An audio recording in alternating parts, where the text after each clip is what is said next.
नमस्कार सगळ्यांना, स्वागत आहे परत एकदा सर्वांचं आपल्या आवडत्या चॅनलवरती. तर मित्रांनो, पोलीस भरतीची ग्राउंड डेट ऑलरेडी डिक्लेअर झालेली आहे आणि त्यानंतर लगेचच तुमची लेखी परीक्षा वगैरे होईल. त्यामुळं जेवढं जास्त होईल तेवढं लवकरात लवकर लेखी परीक्षेची जी काही तयारी आहे ती चालू करा. त्यालाच अनुसरून आज आपण मराठी व्याकरणाचे प्रश्न विश्लेषणासहित या ठिकाणी पाहणार आहोत, जे तुम्हाला परीक्षेमध्ये विचारलेले आहेत. त्याच्यासोबत परत परत रिपीट वगैरे येण्याची दाट शक्यता वगैरे आहे आणि यातले कितपत प्रश्न वगैरे येतात हे मला नक्की कमेंटद्वारे सांगा. ओके, सो आपण या ठिकाणी एक 25 प्रश्न पाहणार आहोत. हे सगळे प्रश्न परीक्षेत विचारलेले आहेत. सो पहा, पहिला प्रश्न की अलंकारिक शब्दाचा योग्य अर्थ आपल्याला निवडायचा आहे. तर याचा जो काही अर्थ आहे याच्यामध्ये बघा, विजिगीषू या पद्धतीचा हा शब्द आहे. तर याच्यामध्ये जवळपास विजिगीषू म्हणजे काय की जिंकण्याची जो इच्छा करणारा असतो त्याला विजिगीषू या नावानं ओळखलं जातं. बाकी विजयी झालेला जो काही आहे त्याला आपण काय म्हणतो, रणगाजी या नावानं ओळखत असतो. ओके, आणि बाकीचं हे जे विश्लेषण देतोय ते सगळं लिहून घ्या. पराभूत झालेल्या व्यक्तीला आपण काय म्हणतो, पाणी पाजलेला, किंवा त्याला आपण दुसरा एक शब्द आहे की मोडकळीस आला. ओके, मोडकळीस आला. परत त्याच्यामध्ये अजून याची पराभूत झालेला खूप आहेत. चमत्कारिक म्हणजेच काय, एक अजब नमुना वगैरे, वेगळी अशी गोष्ट.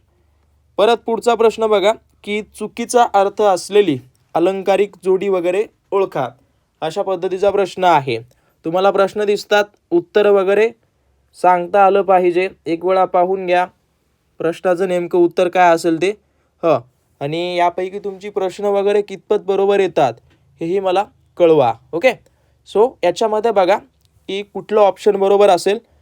तर बघा, याच्यामध्ये जे पाण्याचे पापाचे पित्तर आहे ते या ठिकाणी काय म्हटलं की चुकीचा अर्थ असलेली जोडी आहे. तर याच्यामध्ये बघा, जो व्यक्ती असतो ना, अत्यंत पापी व्यक्ती, हे त्याचं अर्थ नाही. ओके, ही चुकीची जोडी आहे. पाप्याचे पित्तर म्हणजेच काय, तर याचा अर्थ होतो अत्यंत पातळ वगैरे. जो व्यक्ती असतो ना, अत्यंत पातळ वगैरे, तर त्या व्यक्तीला या ठिकाणी या नावानं ओळखलं जातो. किंवा त्या पद्धतीने एक हडकुळी व्यक्ती. ओके, तर त्या व्यक्तीला या ठिकाणी याचा अर्थ वगैरे जो आहे तो त्या ठिकाणी होतो. परत पुढे बघा, याच्यामध्ये की ज्ञानामृत, परत अंतकरण, त्यानंतर उद्दिष्ट्य, हृदय संगम, त्यानंतर सहश्वास, त्यानंतर परत श्रवणेंद्रिय, शृंगार, नैऋत्य, त्यानंतर रस्व या शब्दांमध्ये एकूण किती जोडाक्षरे आलेली आहेत. तर याच्यामध्ये जर जोडाक्षरे बघायला गेलं तर किती आहेत, जवळपास 11 जोडाक्षरे या ठिकाणी आहेत. ओके, सो ती कुठली कुठली आहेत जर बघायला गेलं तर पाहून घ्या. इथं दिलेलं आहे किंवा मी इथं एक वेगळ्या दृष्टीनं लिहून ठेवलेलं आहे, पाहून घ्या. ओके, परत तुमच्यासाठी वेळ देतोय. उत्तरं वगैरे कमेंट करा अथवा तुम्ही तिथल्या तिथं कॅल्क्युलेशन करू शकता, नो प्रॉब्लेम. परत पुढचा प्रश्न काय म्हटलं की प्रधानत्व सूचक उभयान्वयी अव्ययाचा पुढीलपैकी कोणता प्रकार नाही म्हटलेला आहे. ओके, सो जे काही उभयान्वयी अव्ययाचे प्रकार आहेत ते जवळपास 2 आहेत. एक गौणत्व सूचक आहे आणि एक प्रधानत्व सूचक आहे. ओके, सो याच्यामध्ये आपल्याला काय ओळखलं की प्रधानत्व सूचक उभयान्वयी अव्ययाचा प्रकार नाही म्हटलेलं आहे. तर याच्यामध्ये उत्तर बऱ्याच जणांना आला असेल. तर बघा, याच्यामध्ये जो काही प्रधानत्व सूचक नसलेला कुठला आहे, चला सगळ्यांना आला असेल. कारणबोधक जे आहे ना, तर हा जो काही आहे तो कसला आहे, हा जो याच्यामध्ये गौणत्व सूचक उभयान्वयी अव्ययाचा हा प्रकार आहे. ओके, बाकी हे विकल्प बोधक, त्यानंतर परिणाम बोधक आणि न्यूनत्व बोधक हे सगळे काय झाले, प्रधानत्व सूचक झालेली आहेत. आता बघा, या प्रधानत्व सूचक उभयान्वयी अव्यय जी आहेत ती जी 2 मुख्य वाक्य असतात, मुख्य वाक्य यांना जोडण्याचं काम करतात, 2 मुख्य वाक्यांना. ओके, जसं की बघायला गेलं तर याच्यामध्ये काय काय येतं, किंवा, ओके, त्यानंतर परत बघायला गेलं अथवा, त्यानंतर याच्यामध्ये वा किंवा की या पद्धतीची जी आहेत ती अव्यय दोन वाक्याच्या आतमध्ये येऊन त्यांना जोडण्याचं काम करतात. ओके, हे अशा पद्धतीनं आहे. आता परत या उभयान्वयी अव्ययामध्ये दोन वेगवेगळी अव्यय आहेत. याच्यामध्ये प्रधानत्व सूचक एक आहेत आणि दुसरी जी आहे ते गौणत्व सूचक. ओके, गौणत्व सूचक अव्यय हे अशा पद्धतीनं आहेत. हा दुसरा प्रकार. याच्यामध्ये याचे उपप्रकार आहेत किंवा याचे जे काही अव्यय आहेत गौणत्व सूचक उभयान्वयी अव्यय, त्याच्यामध्ये बघा रूपबोधक येतं, कारणबोधक सुद्धा येतं, त्यानंतर परत बघायला गेलं की उद्देशबोधक सुद्धा येतं आणि त्यानंतर संकेतबोधक. हे 4 प्रकार आहेत. ओके, हे अशा पद्धतीनं याचे आहेत. नोट डाऊन करून घ्या. हे डिटेलमध्ये दिले, वाटलं लिहून घ्या, जमलं तर पाठांतर वगैरे केलं तरी चालेल. ओके, उभयान्वयी अव्ययाचे जे काही मुख्य 2 प्रकार आहेत, एक म्हणजे प्रधानत्व सूचक, दुसरं म्हणजे गौणत्व सूचक. ओके, त्याच्यामध्ये प्रधानत्व सूचक उभयान्वयी अव्ययाची ही जी काही प्रमुख आहेत त्याच्यामध्ये समुच्चय बोधक आहे, त्यानंतर विकल्प बोधक आहे, त्यानंतर न्यूनत्व बोधक आहे आणि बाकी परिणाम बोधक. ओके, हां, आणि बाकी दुसरा जो प्रकार आहे तो गौणत्व सूचक, तुम्हाला मगाशी सांगितलाय तो. याचे 4. ओके, हे सगळे आहेत. परत बघा काय दिलं की जेवताना कधी बोलू नये या वाक्यातील कृदंत. कृदंत म्हणजे धातुसाधित ओळखा वगैरे. तर धातुसाधित सगळ्यात सोपी कल्पना म्हणजेच काय की जो काही क्रियापदाला काय प्रत्यय लागून येतो त्याला आपण काय म्हणतो, धातुसाधित म्हणतो. सोपी व्याख्या आहे. याच्यामध्ये बघायला गेलं तर जेवण किंवा जेव, ओके, हे काय झालं, त्याच्यामध्ये क्रियापद झालं आणि याला जे काही लागून आलं, ओके, धातुसाधित ओळखा असा हा प्रश्न तुम्हाला दिसत असेल. तर याच्यामध्ये बघायला गेलं तर पाहून घ्या, क्रियापदाच्या मूळ रूपाला प्रत्यय लागून ते क्रिया वगैरे अपूर्ण असल्याचं किंवा जे काही नामाचं विशेषणाचं कार्य वगैरे करतं त्याला कृदंत आणि धातुसाधित वगैरे म्हणतात. ओके, तर याच्यामध्ये कुठलं येईल मला नक्की कमेंटमध्ये कळवा. हा तुमच्यासाठी प्रश्न सोडतो. विश्लेषण वगैरे सांगितले बट फक्त कमेंट करून द्या. परत याच्यामध्ये बघा शाखामृग त्या झाडावर उड्या मारतो, अधोरेखित शब्दाचं विरुद्धलिंगी नाम ओळखा. तर शाखामृग म्हणजेच काय, वानर, माकड. ओके, वानर, माकड. स्पेशली सांगायला गेलं मृग जे आहे ते हरिणला सुद्धा म्हटलं जातं, पण शाखामृग म्हटलंय. शाखा म्हणजेच झाडाची फांदी आणि फांदीवर जे काही उड्या मारतं तो म्हणजेच माकड अथवा वानर. ओके, आता याचंच तुम्हाला काय म्हटलं की विरुद्धलिंगी म्हटलंय, तर याचं काय येईल, वानरी त्या ठिकाणी येईल. ओके, हे सगळे प्रश्न नोट डाऊन करून घ्या आणि सबस्क्राईब वगैरे केलं नसेल तर करून घ्या. परत पुढचा शब्द काय दिला की मावशीने 2 तोळे सोने खरेदी केले या वाक्यातील अधोरेखित शब्दाची विभक्ती ओळखा. आता बघा याच्यामध्ये स्पेशली म्हणजे काय, अधोरेखित वाक्य आहे मावशी. तर मावशीने याचं आपल्याला काय ओळखायचं आहे, विभक्ती. तर बऱ्याच जणांना उत्तर या ठिकाणी आलं असेल. ओके, तर बघा लक्षात ठेवा याच्यामध्ये बघा जेव्हा जेव्हा व्याकरणानुसार एकवचन असो अनेक वचन असो, तर जी काही जसं की प्रत्यय आहेत ने, त्यानंतर परत बघायला गेलं ए, त्यानंतर शी, ही जी काही प्रत्यय लागतात तर तेव्हा कुठलं असतं, तर तेव्हा ते उदाहरण असतं तृतीया विभक्तीचं. ओके, सो ज्यांनी ज्यांनी उत्तर हे दिलेलं असेल, ज्यांनी दिलंय त्यांना व्यवस्थित आहे त्यांची. ओके, हे काही त्याचं बॉक्स आहे, हे लिहून घ्या वाटल्यास. जास्त प्रमाणात करून या ज्या विभक्त्या आहेत यावर बरेचसे प्रश्न वगैरे येतात. जसं की प्रत्यय नसतात याच्यामध्ये, मावशीला कुठलाही प्रत्यय नसतो. जेव्हा मावशीने, मावशी, शी हे अशा पद्धतीने येतात, मावशीनी वगैरे, तर हे येतं तृतीयामध्ये. त्यानंतर मावशीला, मावशींना, त्यानंतर मावशीला, मावशीस, हे सगळे जसं येतात ते येतात चतुर्थीमध्ये. आणि सप्तमीच्या बाबतीत जर सांगायला गेलं तर सप्तमीला हे सगळे प्रत्यय त्या ठिकाणी लागून येतात. ओके, हे सगळं क्लिअर करून घ्या. हे तुम्हाला खूप उपयोगी पडणार आहे. परत उपमान म्हणजे काय, तर उपमान आणि उपमेय वगैरे. चला, उपमान म्हणजे काय, ज्या प्रसिद्ध वस्तूशी तुलना केली जाते तिला उपमान म्हणतात. ओके. तर याच्यामध्ये काय आलं, ज्याच्याशी तुलना करायची ते. ओके, हे आहेत. आणि उपमेय म्हणजे काय, जी काही मूळ वस्तू असते, मूळ वस्तू जी असते ती असते उपमेय, आणि जी तिला तुलना वगैरे करायची असते, ज्याच्याशी तुलना वगैरे करायची असते ते उपमान वगैरे. ओके, उपमा लक्षात ठेवा. परत वसंत तिलका वृत्तामध्ये यती कितव्या अक्षरावर असते, तर लक्षात ठेवा हा एक व्याकरणाचा भाग आहे. वृत्त एक जवळपास 3 प्रकारचे वगैरे सहसा तरी. त्याच्यामध्ये वसंत तिलका एक आहे, ज्याच्या त्यानंतर भुजंगप्रयात दुसरा एक आहे, आणि तिसरं म्हणजे मालिनी वगैरे. ओके, त्याच्यामध्ये अक्षरं वगैरे आहेत, त्याच्यावर डिपेंडंट असतं.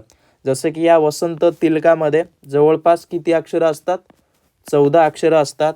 गण जर बघायला गेलं तर त्याची 6 गण आहेत. आणि यती विचारलंय, यती म्हणजे आपण जिथं थांबून परत वाक्य वगैरे सुरू करतो, तर या वसंत तिलकामध्ये, या वृत्तामध्ये यती जी आहे ती कितव्या, 8व्या अक्षरावर असते. ओके, लक्षात ठेवा.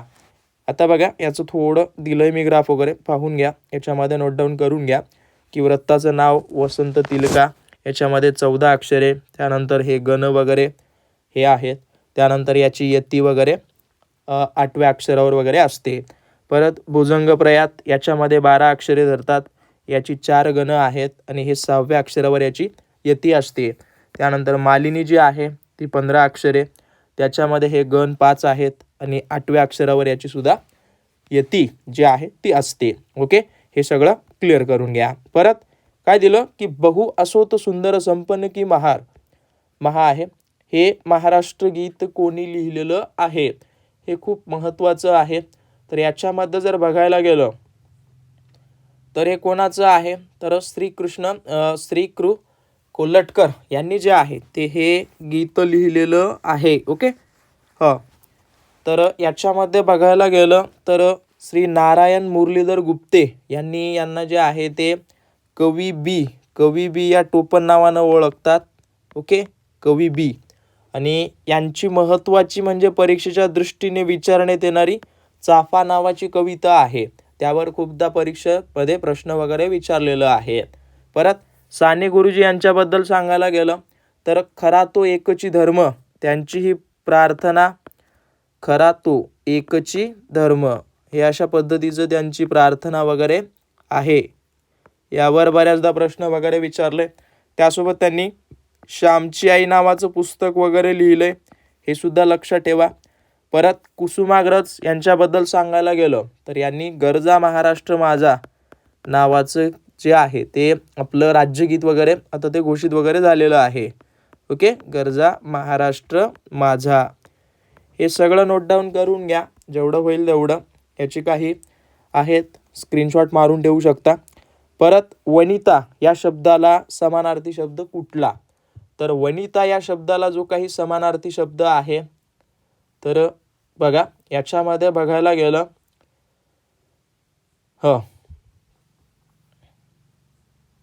कुठले समानार्थी शब्द वगैरे येतात असा हा प्रश्न आहे. तर बघा याच्यामध्ये स्वामिनी म्हणजेच मालकीन किंवा घराची मुख्य स्त्री वगैरे येतं. परत मालिनी बघायला गेलं तर फुलांची जी काही माळा करणारी स्त्री असते ना, तर तिला माळिनी म्हणतात. हे सगळं डिटेलमध्ये लिहून घ्या. जी स्त्री फुलांच्या माळा वगैरे करते त्या स्त्रीला मालिनी सुद्धा म्हणतात. आणि यामिनी म्हणजेच काय, एक पद्धतीनं रजनी, निशा, रात्र वगैरे म्हणू शकता. तर याच वनिताचा अर्थ समानार्थी वगैरे कामिनी या ठिकाणी आहे. ओके. परत पुढं बघा की खालील पर्यायातील गटात न बसणारा पद ओळखा म्हटलंय. तर याच्यामध्ये जर बघायला गेलं तर गटात न बसणारा जो काही शब्द वगैरे आहे तो कुठला येईल, हे सगळी एकच आहे. जसं की पत्र हे पानाशी निगडीत आहे. परत पल्लव म्हणजे काय, पल्लव म्हणजे झाडाचं जे कवळं पान असते, कोवळी पालवी जी असते त्याला म्हणतात पर्ण. हे सुद्धा झाडाच्या पानासाठीच यूज केलं जाणारं वर्ड आहे आणि वेगळा असलेला हा, म्हणून हा जो आहे तो गटात या ठिकाणी बसत नाही, हे योग्य उत्तर असेल. परत पुढे बघा की खालीलपैकी धातुसाधित विशेषण कोणते आहे.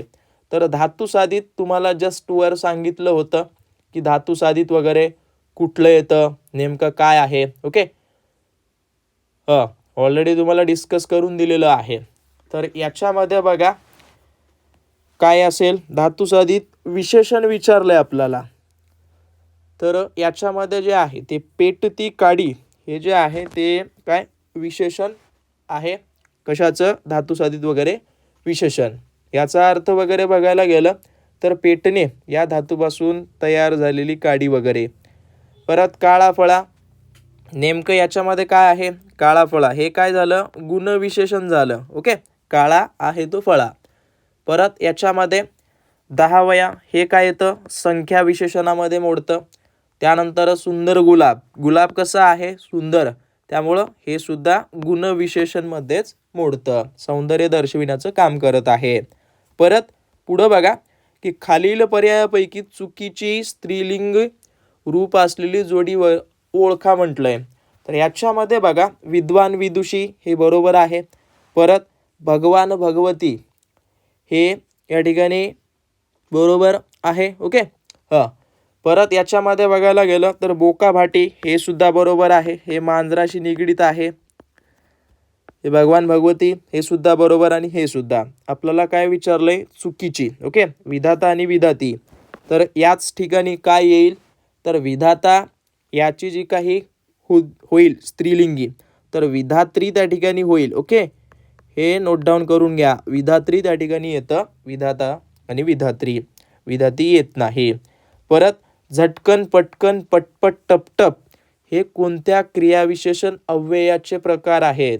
तर हे कशाचे आहेत, जेव्हा जेव्हा ध्वनीची पुनरावृत्ती दर्शविणारे शब्द असतात, जसं की बघा कण, कण, त्यानंतर पटपट, टपटप, पटपट वगैरे.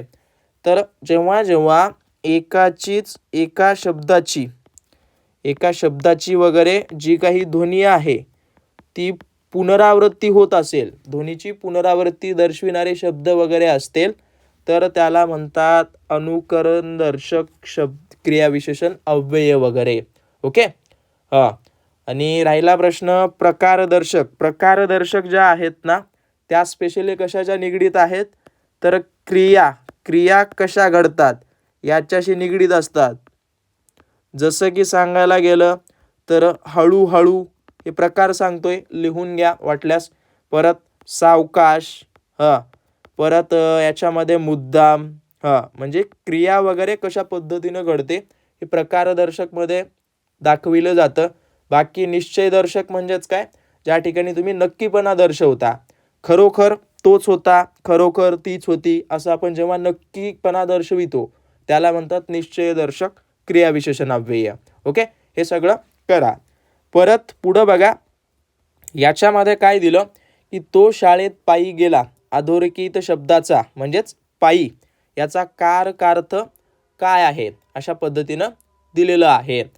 तर याच्यामध्ये जो काही कारकार्थ आहे म्हणजे केस रिलेशन वगैरे, तर याच्यामध्ये बघायला गेलं तर करण जे आहे ते इथं दिसून येतं, ज्याच्यामध्ये बघायला गेलं क्रियेचं साधन आहे, ज्याला आपण काय म्हणतो की पायी चालण्याचं साधन वगैरे. ओके, बाकी याच्यामध्ये अपादन वगैरे का असेल, दुरावा वगैरे, त्यानंतर संप्रदान म्हणजे दान वगैरे, असू दे. ओके, तर अशा पद्धतीचे आहेत, व्यवस्थित करून जा जेवढं जास्त होईल तेवढं. परत दीनानाथ खिसे कापू पहारे करी, आणि ही कोणत्या समाजाची वगैरे उदाहरणे आहेत. तर याच्यामध्ये काय आहे की उपपद तत्पुरुष समासाची ही उदाहरणे आहेत, उपपद तत्पुरुष समास. आता याच्यामध्ये काय असतं की दुसरं पद जे आहे ते महत्त्वाचं असून ते स्वतंत्र क्रियापद वगैरे नसतं, अशा पद्धतीनं दिलेलं आहे. ओके, बाकी अलुक तत्पुरुष ज्याच्यामध्ये बघायला गेलं तर पूर्वपदाच्या विभक्ती प्रत्ययाचा लोप वगैरे होत नाही. समजा याचं उदाहरण वगैरे सांगतो म्हणजे तुम्हाला लक्षात येऊन जाईल. याच्यामध्ये बघा सरसीज वगैरे येतं. ओके, याच्यामध्ये डिटेलमध्ये क्लास घेऊयात आपण जर तुम्हाला आवश्यक असेल तर. परत याच्यामध्ये नत्र तत्पुरुष, याच्यामध्ये काय पहिलं पद नकारार्थी असतं.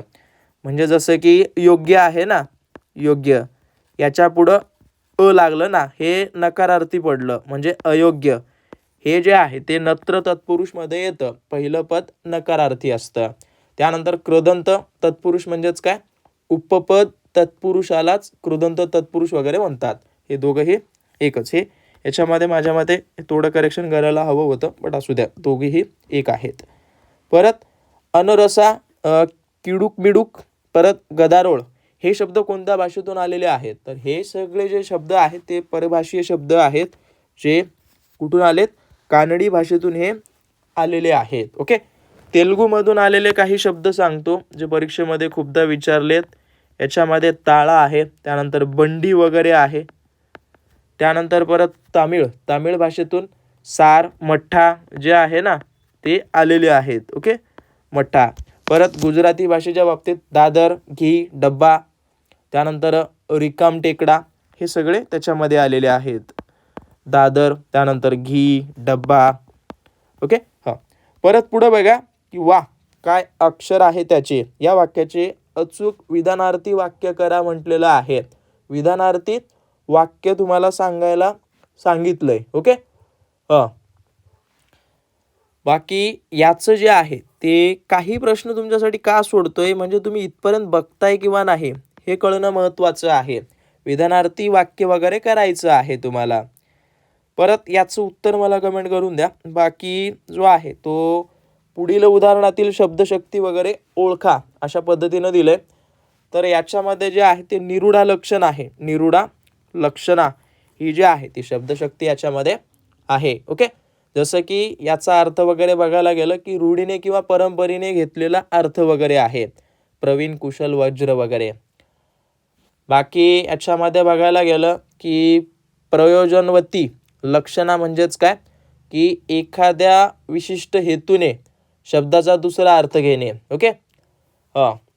म्हणजे जसं की एक पद्धतीने सांगायला गेलं की गंगेवर घर, गंगेच्या काठावर वगैरे घर, असं म्हणतो ना, गंगेच्या काठी वगैरे. त्यानंतर परत अभिधा म्हणजेच काय, शब्दाचा सरळ अर्थ वगैरे. मी वाघ पाहिला वगैरे, सरळ प्राणी वगैरे, म्हणजे त्याचा अर्थ वगैरे सरळ असतो. बाकी व्यंजनांच्या बाबतीत सांगायला गेलं तर याच्यामध्ये मूळ अर्थाला धक्का न लावता सुचलेला दुसरा अर्थ. ओके, हां. तर त्याच्यामध्ये एक मूळ जो काही अर्थ असतो तो अर्थ वगैरे बदलत नाही, बट ते सांगण्याचं येतं. जसं की सांगायला गेलं सूर्य मावळला म्हणजे कामाची वेळ संपली किंवा संध्याकाळ वगैरे झाली. अशा पद्धतीचे हे प्रश्न आहेत. बाकीचे अजून आहेत पुढे. आजच्याला इथंच थांबतो. बाकी काय डाऊट असतील अवश्य कमेंट करा. जर बघायचं असेल तर याचेसुद्धा उत्तरं तुम्ही कमेंट करू शकता. हे काही प्रश्न आहेत. बाकी ही सिरीज कंटिन्यू ठेवायची किंवा नाही हे सुद्धा कळवा. बाकी भेटेन पुढच्या भागात. धन्यवाद.